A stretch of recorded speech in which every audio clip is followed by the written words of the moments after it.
will discuss about another example on the electrolysis, and that is the electrolysis of molten lead bromide. Now we are not taking aqueous lead bromide because when we add water to lead bromide, it will form lead hydroxide, which is a precipitate. So we melt this solid lead bromide and we use the platinum electrode, and this is the inert electrode.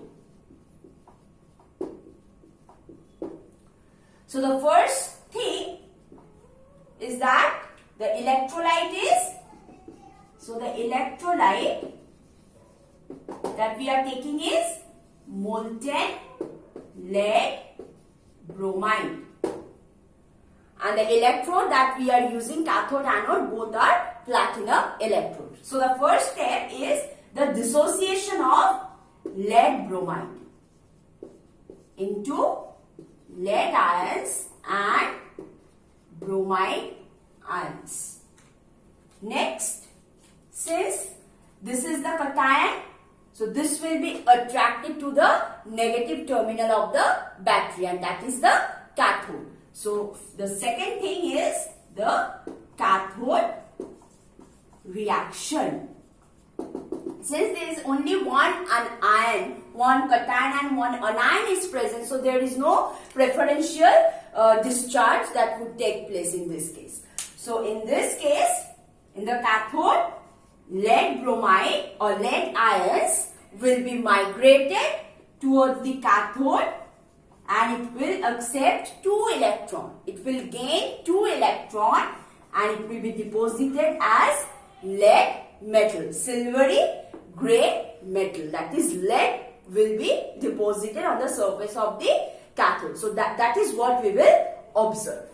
On the other hand, so in this case, this is a reduction process. On the other hand, this anion, bromide, this will be migrated towards the, so the anion, that is the bromide, it will lose its electron and it will become bromine atom, and one element of bromine will combine with another atom and forms bromine molecule.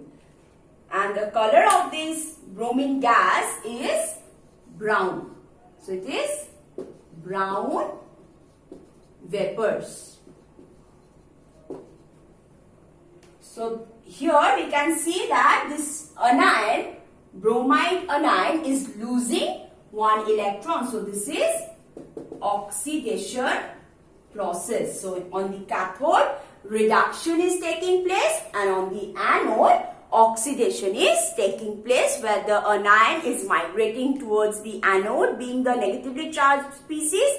So that's why it is migrating towards the positive terminal of the battery, getting oxidized, deposited as bromine atom, and finally it is coming out as bromine molecule, which is brown vapor. So the observation that we will see in this case is that this lead is deposited on the cathode and it is silvery gray metal and brown vapors are evolved. So this is another example of electrolysis. Now, since oxidation and reduction is taking place simultaneously, that's why this process is a redox process. So electrolysis of molten lead bromide is an example of redox reaction. So any electrolysis reaction, we can term that to be an redox process if the electrode that we are using is an inert